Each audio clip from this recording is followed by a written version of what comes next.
You are listening to the Lawyer Stories podcast with host Benny Gold.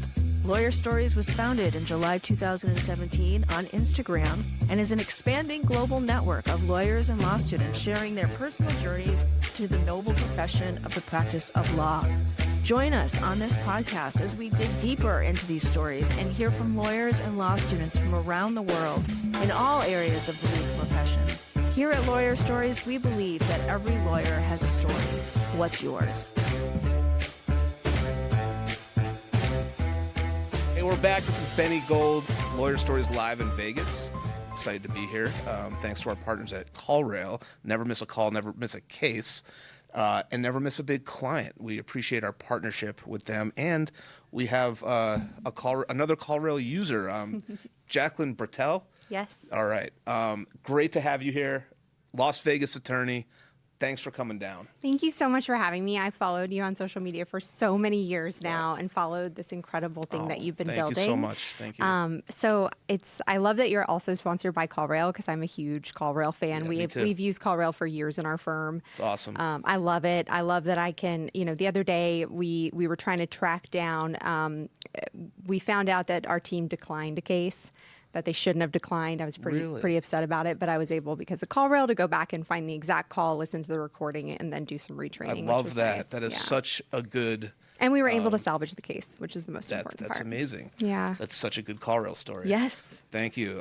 So welcome to Lawyer Stories. Thank you for having me. Yeah, no, this is awesome. So tell us about Bighorn Law. Did you come up with the name for that? No, I totally didn't. Okay, all right. And people ask all the time, but it's actually, so the bighorn sheep is our state animal. Oh, I know. Gosh, I would never have known that. Yeah, so it's our state animal here in Nevada, which, yes, it's pronounced Nevada. And okay. So I didn't come up with the name. I joined the firm about 2 years after it started. Okay, and so I inherited the name, and now, I'm good with it. So it's such a competitive market out there. I mean, you see a lot of personal injury attorneys. I mean, they're all out there. Here at the Morgan & Morgan Grow a Die event, LA's got a ton. So how does Bighorn differentiate itself in a market?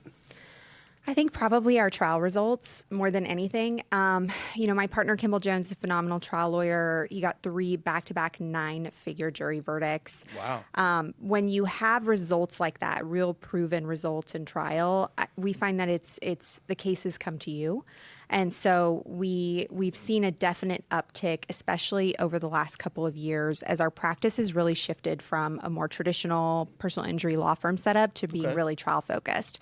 And so in that transition with the back-to-back verdicts, we've seen a lot more referrals from other lawyers come over. Okay. And we've really grown to be known as really the specialists, not just in Nevada, but across the country in first-party bad faith. So that's been helpful. Tell us what first-party bad faith is. So your own, you purchase insurance in the car crash setting. It would be you purchase underinsured or uninsured motorist coverage, and then when the time comes that you need them the very most, sometimes when you've been paying, your premium every month for 20 years, the insurance company doesn't do what they should do. Okay. And they either say no or they make a really low ball offer. And you mentioned trial, people are coming, or people working up cases, other PI firms, and then sending them to you guys to take to trial? Yeah, absolutely. And sometimes it's, actually I would say more often than not, it's even pre-litigation that we're getting those cases. Okay. And so, but we do get them oftentimes when they're going into litigation or already in litigation and wanting to have trial counsel involved. So you mentioned you've been at the firm for 2.5 years? No, 13 years. Oh. Yeah. Sorry, 2013. Yeah. What was the 2.5 years? Where did I get that? I don't know. Okay. Anyway, the last 2.5 years that we've been doing, that we've had this blow up of a lot of verdicts. Gotcha. I think that's what it was. Sorry about that. So 13 years. How has your role in the firm changed as you've gone through the years? Yeah, totally different. So I joined the firm in 2013. I was only 25 years old. So I joined as an associate attorney. I was, grinding. I was trying cases, doing claims, all the above. And then up until about 2018, that's what I was doing. I made partner in 2017. Wow, congrats. And then in 2018, I noticed that I was starting to lose my hearing. And so by 2019, I was really stepping back from day-to-day litigation and really stepping more into practice management, and then have been really fully immersed in that since 2020. Okay, wow. Yeah. Are you still going to court and all that stuff, or are you more like a rainmaker, or how are you managing things now? Yeah, so I stepped into the role as CEO March of 2020, so literally gotcha. the day before they declared pandemic, a state of emergency. You know? Wow. Yeah. So I go to court a little bit with us when we're picking a jury. I am like your FBI friend. I can find anything on anybody. So you Wow, put that's awesome. 20 jurors in the box, I will tell you everything that you need to know about them. I know. I've not done this to you, don't worry. And so I do go to court for that. But in the courtroom setting, the acoustics are really hard for me. I wear, like, this setting is great because I wear hearing aids. I can hear you just fine. okay. But in a courtroom setting, it's not going to work for me. Speaking about that, like the competitive nature of everything, like what do you think separates the great firm from like a good firm? Well, it comes down to how you're going to treat your client, I think. Yeah, right? okay. We're in the service business, and treating your client and your reputation is the only thing that's going to survive. And in the world of online reviews, like everyone checks reviews, right? This is nothing new. Yeah. You know, whether we're on Amazon or whether we're here. If you don't know a lawyer or you're recommending a lawyer, what are the first thing they're going to do? They're going to go on Google and check your reviews. Right. So if you're not treating your clients well, that's like basic, right? That's table stakes, right? Right. You know, then you have to have good marketing. You have to have good videos. You have to have good results. Yep. Like there's so much that goes into this process. It's not very simple. And that's why I'm transitioning more into CEO from trial lawyer. Cool, yeah. Where I can supervise my trial lawyers and keep that product really tight and really good for our clients. But there's so much in managing a firm now with today's technology and all the changes we have. It's almost a full-time job. What's your take on the private equity stuff? Like, you know, it's legal, I think, in it's legal in like Arizona. I think we touched on it in our episode. Like, what would you say is... Well, it's legal in a couple states for alternative business structures, and that's a state law that allows for it, right? But now with the advent of the MSO, you know, the managed service organization, they are coming in like they did with doctors and dentists and other practices that were, you know, basic premises. Lawyers are not allowed to share their fees with non-lawyers. You can't be a non-owner. You can't be a non-lawyer and be an owner of a law firm. Right. Now, the MSO is kind of shifting everything except for the lawyers into another company, which is going to suck the profits out of the law firms. Right. And that's where the investors come in. It's so new to us. We're evaluating it. We don't know where it's going to go yet. But if you look at doctors and other, you know, professionals that have had this shift with private equity coming in, there's not too many good stories out there. Okay, the lawyers who are retiring or get out or get bought out for a big multiple, they're the only ones that we see are historically have benefited from private equity coming in. Now, there are some success stories. We're hoping, you know, in our business we could protect our profession, because it is a profession more than a business per se, depending on how you look at it. But none of us who are in this business, who are interested in this private equity influx, you know, want to ruin the law. Like we have a pretty, you know, historical business of doing right and helping people. We don't want to ruin that with private equity coming in and corporations controlling every decision lawyers make. What was the first job with radio? Sales. Okay. So what were you doing, like, when you got there? A phone in the book. 80s? Open the phone book. Find people that would spend money on a radio station. Oh, they sales. didn't train me. I got you. They didn't train me at all. They got handed me a phone book, said, go get appointments. Gotcha. How did it go well? Like, what was I it like? came back with a $10,000 check. Really? First call. That's amazing. And the manager, Jim, says to me, so Gary, where do these commercials run? I said, on the radio station. He's like, I know, but where? I said, I don't know. I don't know anything yet. You told me to go see people. Yeah. So tell us about the transition from, you know, going through a phone book, which are kind of obsolete these days, to like kind of moving through and getting into legal. By chance, Okay. Anajar and Levine was an advertiser on our radio station. Okay. They were having an issue with something, and I heard Mark speaking to his rep. I'm using the word speaking. Mm-hmm. I don't think he was speaking. And I said to my boss, I said, I know that family. Let me go see if I can handle this situation. Yeah. And I went in and I met Mark, and we hit it off. And a few months later, I became his media buyer. because people were taking advantage Okay. of the law firm and his kindness Right. and trust of the reps. What were they doing? Well, they weren't running the schedule the way they were supposed to. Okay. What he bought and what he got were different. That never happened again. And then I fortunately got to help them Right. build their business outside of Miami, Fort Lauderdale, to West Palm, then into Naples and Jacksonville and Tampa Okay. and Orlando. Wow. All right. And that was 8.5 years. And the pandemic hit. Okay. And my boss Uh-huh. came to me and said, listen, we don't want you buying their marketing and doing radio station sales. Okay. I was like, okay. And I sat down with Mark and said, it's time for you to do your own thing. Okay. Get out of there. Go build an empire. Wow. And very fortunate that I had he and Glenn to give me the opportunity to go and do something. And then I hustled my ass off. What has been like the biggest driver of growth do you find for your law firm when you're in that stage of kind of wanting to scale a little bit? Like what do you do? What's your go-to? So for me, I mean, I've done the billboards, I've done the commercials. You know, commercials Yep, I are good remember that. for Yeah. the criminal side because Okay. Las Vegas is such a saturated market when it comes to personal injury. Yep. So what I've noticed for personal injury, it's actually just me getting out in the community because a lot of people don't actually know attorneys.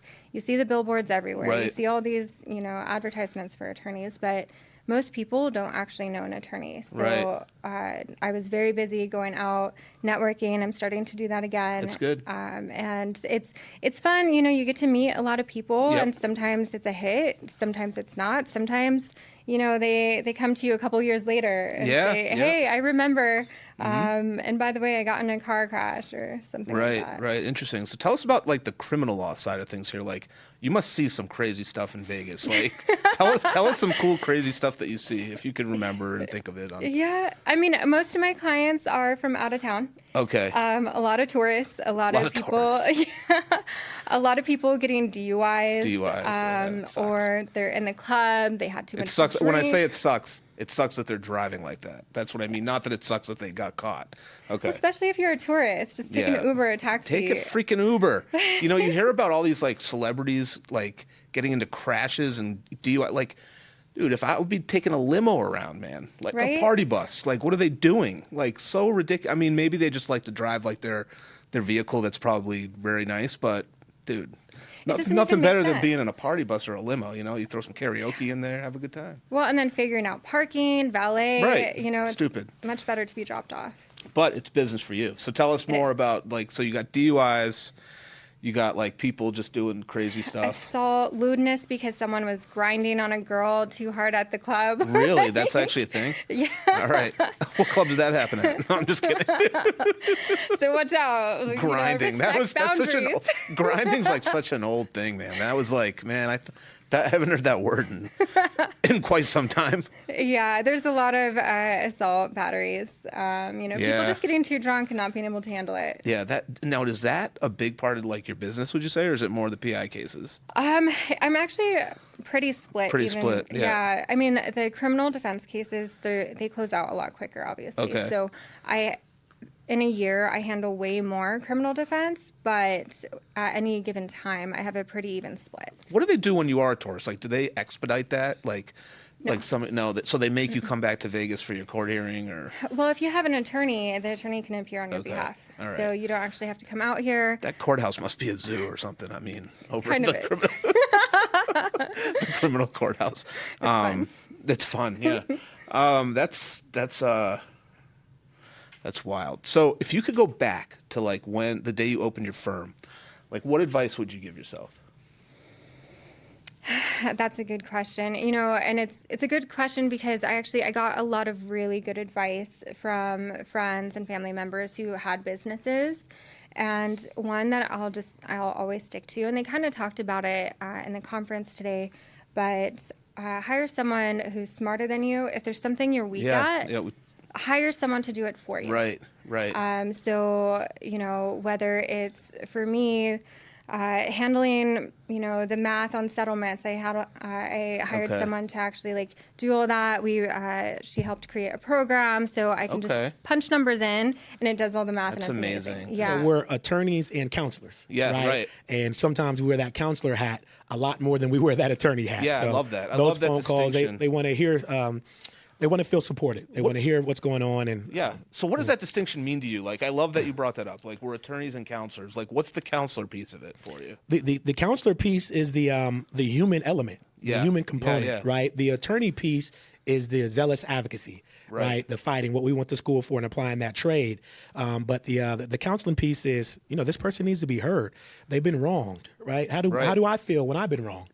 Yeah, totally. No, that makes a lot of sense. So, tell me about how you're running your practice. Are you using any tech, and have you kind of grown with the time? Because when we first connected, man, I don't think there was a lot of these companies out there that you see today. I mean, there's so many startups, and companies. Have you been integrating that into your firm at all? Slowly. That's why, my goal this year is to come to a lot of conferences like this where they're empowering us with AI. The CRMs that we use CasePeer. A lot of the law practice management software are integrating a lot of tech, which has been awesome, right? From things like Perplexity to Claude, I use outside of the CRMs, but I really want to take a deep dive, and that's why I'm here trying to learn some of the latest trends and what works and what doesn't work. Yeah, well, I mean, I'm not doing a real pitch, but I know that CallRail is they're pretty good too, man. So what they'll do is, and this isn't a commercial for CallRail, but to help you out, if you get a call, you're not going to miss it. I mean, they actually can identify when somebody is when a call is more urgent than not. So it's kind of interesting, their whole system. So and do they integrate with a lot of I think they law integrate practice? with a lot, and they actually they cover all not even just legal, but everybody else. And this is just friend to friend, telling you. Yeah. But, so I'll check out their booth on the way out. No, they're not. Yeah, I am their booth, I think. So, what do you think young law firm owners misunderstand about leadership? John Morgan talked about it in his presentation this morning. Yep. But just a little bit. I think the speaker now speaks about it. But the more you delegate, the more powerful you are. And Agreed. I think, leadership is oftentimes a thankless job. It is. If we're going to be honest. It is. Right. You're on an island, right? And everybody else, you think somebody's up there with you, but then they do something to show you that they're not. Tell us about how AI is coming into your firm more and more. Like a wrecking ball. Really? No, I'm just kidding. Really? Right. I think it started, right, with one or two things. Demands, how do we get demands written faster? How do we use tech and AI to do that? And I think then all of a sudden it just kind of hit, there are a million different ways we can use it, and how are we going to use it, and how are we going to use it today? So how about Supio? Tell us about the experience. Yeah, it's been a great experience. I think, again, started out with the demand writing and using it for litigation in, research and motion writing and drafting.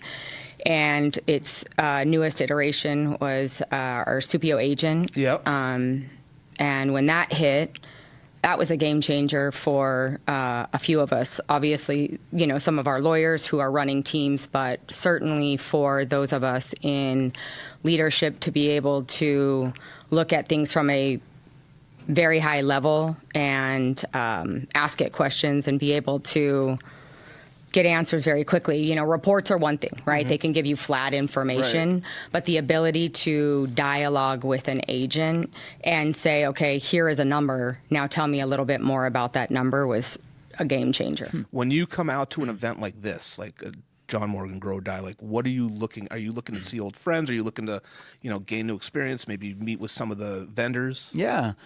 Usually, I come here as a student and a teacher. Okay. You know what I mean? Yep. I come here to network with friends. I come here to learn. We just got off of a presentation with Dan Martell. Yep. Big fan of his book, Buy Back Your Time. I follow him on Instagram, and so just great to kind of connect with him in person here at this event. John Morgan, he just his story is just amazing. Comes from very humble beginnings and built such a a big law firm or a big organization, and it's just kind of, you just come here for inspiration. Yeah, no, I love it. I think that's cool that you still, you're coming back to see friends. I mean, we see you everywhere on social media. What do you think of like all the tech in the space now, and like all the trends, like people moving in? I mean, you see them out there as the vendors and the sponsors, and I feel like it's trending that way. Like a lot of things are being, not digitized, but they're automated a little bit. Yeah. What's your take on the whole trend? Yeah, I think things are moving at a rapid pace. It's almost hard to kind of keep up with it. But you have to stay curious, right? You can't be stuck in a world of not being open to change. I went back to college recently to go get an executive MBA, just so that I can kind of keep myself just fresh. For sport, just for fun. Just for fun, yeah. You know what I mean? Awesome. So like I did that. I'm going back again. So I did a executive MBA at Stanford, and then I'm going to be doing one at Kellogg this summer. Nice. As well. I'm all for education. You're going to get 2 MBAs? Yeah, I'm all for education. No kidding, man. dude. Why don't you just go to law school then? I should probably do that, But I guess with the whole MSO now, do I really even need to? Like, I don't know, maybe, That's awesome. So anything else you're up to these days? Anything you want to tell the Lawyer Stories community or Yeah. out there? I guess I'm just kind of out there doing my thing. There's two pieces of this. I'm still building myself, but, I always love to kind of find others that are on the same path, but might be 5 or 10 years behind me, to kind of reach out your hand and help that's awesome. help Love pull it. other people It's up, nice. Mentor, so yeah. I'm doing a little coaching these days. I'm coaching some other agency owners. I'm coaching a couple law firms. Nice. And then still, working behind the scenes as the CEO of Hennessy Digital. We're at a personal injury or a plaintiff side sort of personal injury conference where it's grow or die. And you're obviously deal with like creators, entrepreneurs, like more that sort of focus. Like what brought you out to this event? Like what caught your eye? John Morgan, right? His hour-and-a-half talk, just I've exhausted the notebook just Really? taking notes. Yeah, like for him to see somebody who built this from nothing, and he said we were poor, hopeless, helpless, and it built him a passionate vengeance to stand up and support people who have been wronged. For me, seeing people like that who are scrappy and who have made it, I want to know, what did they do to get there? Right. And for him to get on stage and do this whole event where he's literally giving the secret sauce, like I would not miss this for the world. Yeah, no, that's amazing. So in New York City, it's a competitive landscape. And how do you like kind of differentiate yourself from other creator attorneys? I mean, there's so much stuff. There's so much fashion and creativity. And like, how does Esca Legal like, rise above or distinguish himself from other firms that are doing similar things? We're really clear about who we are, our brand, and our mission. And when that clarity comes through, we attract people and we also probably repel people. Okay. Because to be authentic means you take a stance Yep. and you show up that way so that you can stand out. And it's okay if you're not everybody's go-to lawyer. If once you kind of cater to the masses and try to morph your personality, you kind of lose out on what makes you you. And it's something that I think a lot of lawyers, were taught, show up in a black suit. I remember career services when I did a mock interview, the woman stopped me. Are you wearing glitter? Because she couldn't believe that I was wearing eyeshadow that happened to have shimmer. In career services? Yes, but like if I had listened to that, I probably would have never, I have my makeup done and my hair done right now, but what if I shrunk? What if I wanted to just blend in? So my advice to other people who want to stand out is be yourself, be your authentic self. And if you don't know what that is, take some time, work with a business coach, do some journaling and figure out who you really are and who you want to show up as. I love that. I think that's such good advice. Like once you figure out who you are, what you stand for, like it kind of makes everything else easier. And sometimes, let me tell you, that doesn't happen till you're in your 40s. It could happen in your 50s. And so I love that advice. So you've built one of the most recognizable plaintiff side brands in the country. Tell us about a turning point where you knew your firm was becoming something like bigger. I think we started attracting talent that we weren't attracting before. Okay, interesting. It was almost a feeling of people wanted to be a part of what we were doing. Yep. And really what we were doing was just good work for our clients. We were getting great results because we believed in those clients, but we were also doing really great work in the community. So we were able to give back. We were not just with our time and resources, but a true commitment to organizations in the community that really impacted the broader sort of community. And I think people saw that. They were attracted to it, especially during COVID. We did a lot of, masks were scarce. You couldn't find masks. So we were able to procure some and start delivering them to the hospitals that were taking care of patients. And so the turning point for me, I think, was that, we're a personal injury law firm, but we weren't full of shit when we said we care about the community and we care about our clients. And then now we have an opportunity to do something that has nothing to do with PI, has nothing to do with making money, but actually giving back to the community. That was pretty powerful stuff. And folks were seeking out opportunities to just join what we were doing. And it was sort of a snowball effect. That's awesome. Congratulations. And I have one last question for you. So we're in the spirit of being here at Grow or Die in Las Vegas, Morgan & Morgan. What's one bet you've made in your career that changed everything? Believing in myself. Betting on yourself. I was gonna say that's like a good natural response. I think when you're a PI attorney and you really do have to bet on yourself because you gotta get those cases, you gotta hustle, you gotta wait for those. At first you gotta wait for the the settlements and the verdicts and all that to come in. So no, absolutely. I mean, and it's a constant evolution, right? Yep. I mean, trying to continue to improve and be a better human being and be a better CEO and be a better lawyer. But the betting on myself is that's awesome. Well, Reza Torkzada, did I get it right again? Man, it's great to see you. I know it's short, but thanks for taking the time out. Oh, I appreciate it. And thank you. Congrats on your success. And same to you. Let's stay in touch, man. We'll be around today too. Thanks, buddy. Yeah, you got it. I appreciate it. Great. Yeah. So tell us what's going on. Any new integrations or anything like that you can share with us? Yeah. Well, you might have heard May 14th we launched something called Supio Agents. Well, we had two announcements: Intake, but Supio Agent was kind of like the star of the show.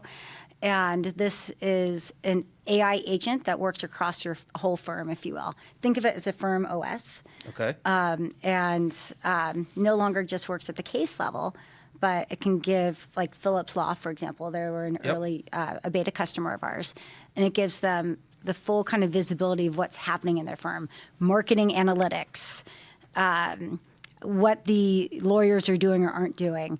It can actually take your hive brain, like Nasser, who's over at Phillips Law. I don't know. Do you know Phillips Law out of Arizona? They're fighting the big, their mass tort against Uber. I don't. It's huge. They're amazing.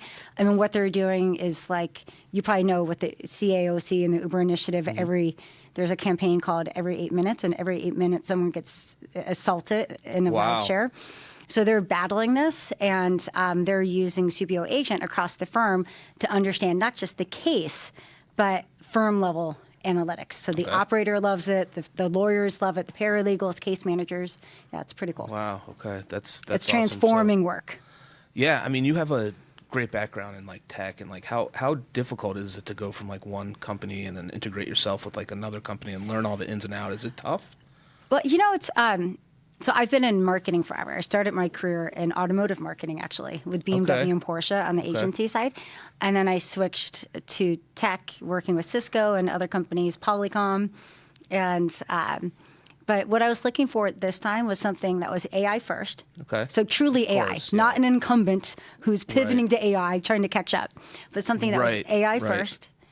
Great culture, because you work so many hours a day. You better work with great people. And then something disruptive. And with legal, that's what I found. It's it was so insane when I was interviewing.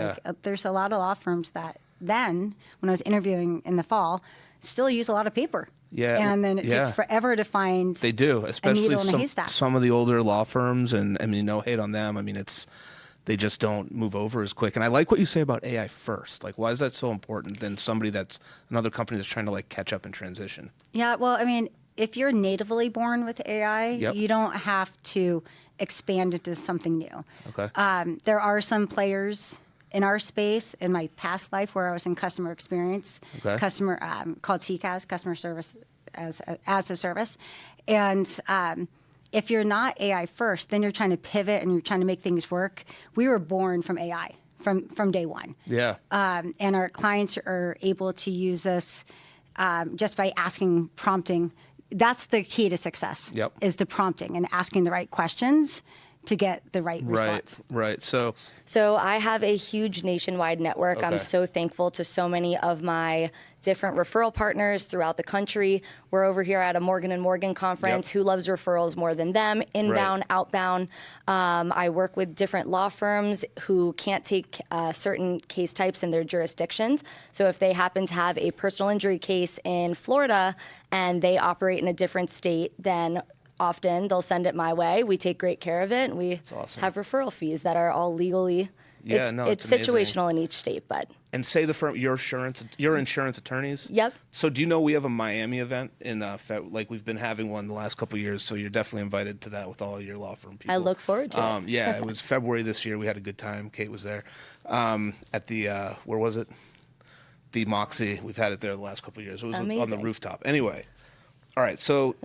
Tell us, like, what's one thing every law firm should be doing today that most aren't, really? So I have to say this doesn't fall under my specific wheelhouse, but social media right now is absolutely crucial. I think it's really important to be out there, to be seen. I think we've taken the times of the billboards and the TV and the radio, and we've kind of shifted more digital. So of course, web SEO content, things like that can be very important to push everything, but social media is where it's at right now. In addition, I think having someone who can kind of build a nationwide network to generate cases is huge. What do you like about working at Morgan & Morgan? Everything. So I did defense work. I worked at a phenomenal firm out of New Jersey, loved working for them. Got the opportunity to come over to Morgan & Morgan, and I was hesitant. I was close to making partner, and Evan Rosenberg's like, don't be an idiot. And I was like, I'm really comfortable. I'm doing this and that. He's like, don't be an idiot. He's like, the opportunity you have here is unmatched, and we talked, and took about 2 days to make the decision. I came over, but every day. You mean at Morgan? He was at Morgan. He was at like Morgan. Telling you to go to Morgan. And he was in the Atlanta office. Told me to come over. But the camaraderie, not only at a local level, but at a national level. Like you can see it while we're here. At a local level, the people that we built the office with, we started with probably 8 main attorneys, and they're all still there, right? And they're the best of friends. They all work together. Yeah. Everyone has the same mindset, the same mentality. Right. But there's just respect across the board. And it's the same thing that carries nationally. Yeah. So you come to events like this, and you're seeing attorneys from the Arizona office, from Florida, Georgia, now we're in LA, Arizona. And just to see all of those attorneys and work with them and some of the committees that we have where we're talking on cases together.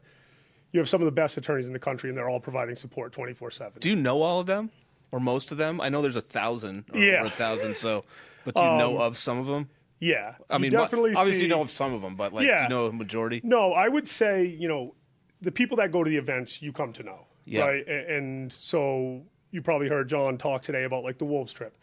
So the top performers from each office, you see them a lot, right? There are people that are kind of getting the FaceTime and meeting with each other. But we also try to do we use joint trips with other offices. So like the New York office and Boston talk all the time. Their managing partner and a few of their attorneys, Nick Russo, Dan Watts, like those kind of Phil Granite, they've got a great office there too. So we work hand in hand with them, kind of bounce ideas off each other, talk trial strategy. And PI is an amazing industry because they really have marketing down pat. And they have created a structure using systems of how to grow a massive brand and a massive business. Mm-hmm. Well, what I do is trust in the States. And it's very choppy. If you go to Massachusetts, where you're from, Colorado, where I'm from, New York, you need a different lawyer for each and every state. I've solved for some of that, having 6 different bar licenses. So Nice. CLE time is a little bit of a pain. But what about building something as a wealth vehicle around the country, such that one name, gold, if you will, Goldberg, there you go. Really having that gold standard of how do we protect our clients, because they may have a place in Mass and then also a place in California and also a place in Arizona, and our wealth does not stop at the state line. Yeah. I love that. So what are you working on something like that's going to we're solve? cooking I like how you something said I solved for that by having 6 bar licenses. So so you're working on something like that. I am, yeah. Here's really the thing too. So many incredible female attorneys. They go to big law and then they're like, I want to be a mom. Right. And then they can't work those big law hours. So we have this deficit of fantastic, especially women, leave big law, and now they have this incredible skill set and nowhere to turn. They can start their own firm, but that has its own implications and time and all that. So we have brought on a lot of female attorneys that we can bring in for different states. Right. So now they're using their incredible legal minds. They're caring about the families that they serve just like they care about their own family. And through this mom project, basically, we're able to deliver in almost every state at this point. One thing I was wondering about, like as I concluded the episode with your dad, like he says, this is the last time I'm doing this. I'll be around, but I'm in Hawaii. I'll go to conferences. Like, do you think this signals to the Morgan boys, the younger generation, like this is like sort of a passing of the torch a little bit? I mean, yes and no, but if you know my dad, that torch is always going to kind of be firmly in his hand as well. He might say he's going to Maui, which he does. But all that means is I'm getting emails 6 hours later than I should be because of the time change, and I'm getting yelled at because I haven't answered in time. So when he emails me at 6 p.m. his time, which is midnight my time, and then I get another email at 3 a.m. my time. Where the fuck are you? Why aren't you answering? So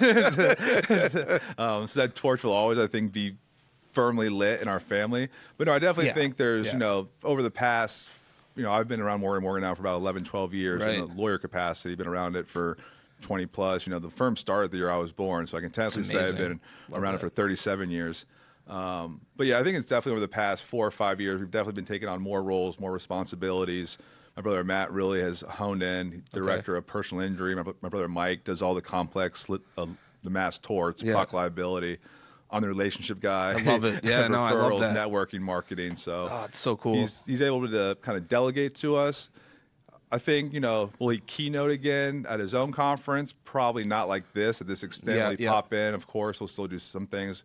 We're still going to have our RevCons. We're still going to have our Keith Mitnick seminar. So those aren't going anywhere. Right. But as far as my dad being the headliner, I think those days might be running out. Yeah. I mean, it's really cool, too. Like, you and your brothers have, like, specific roles, and it's almost like your dad maybe knew strengths from, like, growing on, like, hey, like, Dan's going to be the relationship and the referral guy, and, like, he's going to be a lawyer and do these things. I mean, do you think that's Well, for sure. I mean, Mike's definitely, you can record this clip and send to him for Christmas. But he's definitely the smartest brother out of the group. As far as the mind works, SAT, analytical, I'd say he takes the cake. So when it comes to the mass torts and the environmental torts and the proc liability, he's definitely, I think my dad saw like this is his honey hole. Matt's very type A, driven, oriented. So running products, they're lawyers. I like to have a good time and network. Nice. All right, so good. I think it's my guy over here. So luckily, we all kind of fell. I have a sports agency. I love it. I know. He saw me out there it. hustling that and getting business and doc connecting. So I think he kind of saw me. I love trying cases. I love being in there. I had a full inventory for 8-9 years. Wow, that's good. So I loved doing it, but I also thought he's like, hey, you're doing good here, but you could really make a bigger impact doing this. Yeah.